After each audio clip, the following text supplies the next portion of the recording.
Dominic, you've spoken a lot about the importance of moving forward as a party, as a country, utilizing new ways to grab people's attention, and certainly one of the new ways to even set up business, even manage your social media has been AI.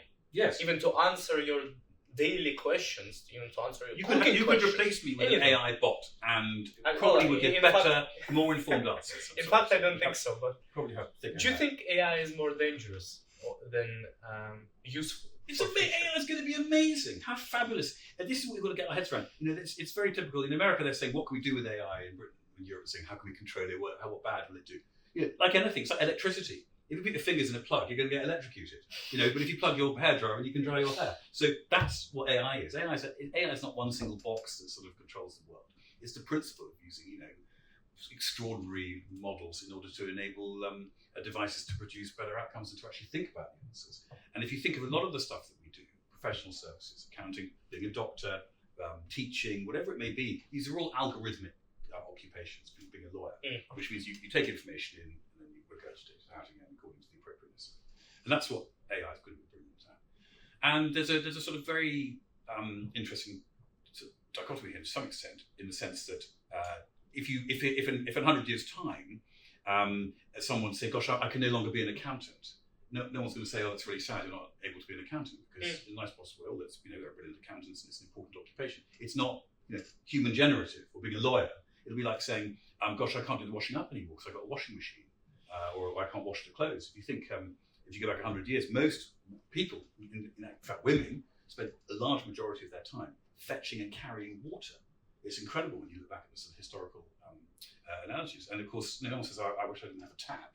It's ridiculous. So this is an amazing thing to liberate us, to allow us to be more human, to allow us to spend less time in so-called professional occupations and more time being who we are. Now, how are we going to replace these jobs? What are people going to do? What's our purpose going to be? I don't know. But what I do know is that the Conservative Party will only survive if we come up with a template for the future. So how are we going to educate people like you in 5 years' time to be flexible-minded enough to cope with a world where we're not just going to become a consultant, earn money, get a mortgage, buy a house, retire and die? And how are we going to find mechanisms for taxing people where they can come in and out of the workforce, mechanisms for saving that will enable them flexibility with their lives? How are we going to house people? How are we going to move around? And as I said, what are we going to do? But always in history, when people have said, what are we going to do? A number of things have cropped up. So if you take central office, CCHQ, we've been hiring a lot of social media people, obviously. Whereas, of course, 3 years ago, we wouldn't have had any social media people. We would have had people doing physical print graphics for printing leaflets that have gone through people's door. We have dozens. So the world moves on. It's amazing. I think it's going to allow us to be human more than at any time in history. Do you think campaigning is ever going to be substituted? Yes, totally. And done, absolutely. Done through whatever. Yeah, well, in terms of banging on doors, I don't think you never substitute human contact in politics, because we are a social and political being. Actually, I think we become more political with AI and with social media, not less political. So my children, for example, are far more aware of political issues than I was, because all we had in my day was a Telegraph newspaper at my school that no one read, or at least I didn't. And now they're on their phones, and with every third reel they're getting something from a political party or some political issue or whatever it may be. So I think that's a good thing. So knowledge is up, probably understanding hasn't necessarily hugely improved, because the way we market, we're seeing things with our eyes, hearing them, and so on, rather than reading them. I don't necessarily know whether new models, encourage real understanding, but they certainly encourage people to have good knowledge. So I'm very excited about the future of campaigning. It will clearly become more sophisticated in terms of social media, because I can have a conversation with you, but nothing's going to replace the trust you put in a person and the contact that you want to have with an individual to influence. I certainly agree with many, in fact, most of your stances on AI. And although many people agree on it now, just a few years ago or 1 year ago, France wanted to limit the use of AI, wanted to ban it. And yes, ban AI, that's absolutely fabulous. It appeared that by the time you ban one, another one is going to be That's like banning electricity. I mean, the problem with a lot of economies is they're not structured for flexibility. And it's painful. I mean, capitalism, the reason why capitalism is well, two reasons I think why capitalism has tarnished its reputation for being one of the most beautiful things ever in the world. They've given me my longer, happier life, truly. I think the first is monopolies are created because of bad policy normally. And a good example is the monopoly in the housing market in the UK, because of bad planning has meant that housing prices have gone up too high. So you have a great group of people who have houses and those who don't have houses. And that's very unfair and wrong. That's government regulation, it's not the housing market.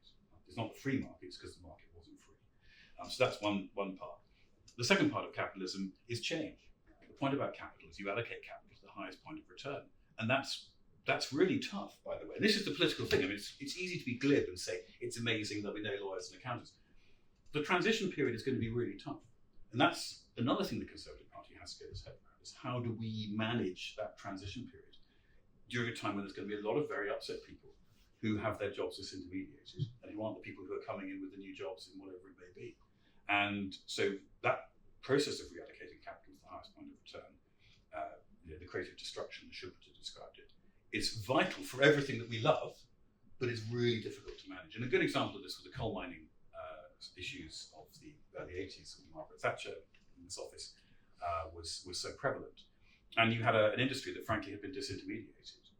But yet that was very badly, in my view, sorry to say this, probably heretical, I thought rather badly handled, because I don't think people realise the sensitivity you needed to place around changing an entire industry. So it's all very well saying we can't do coal anymore, but tens of thousands of people and all their families are going to be affected by that.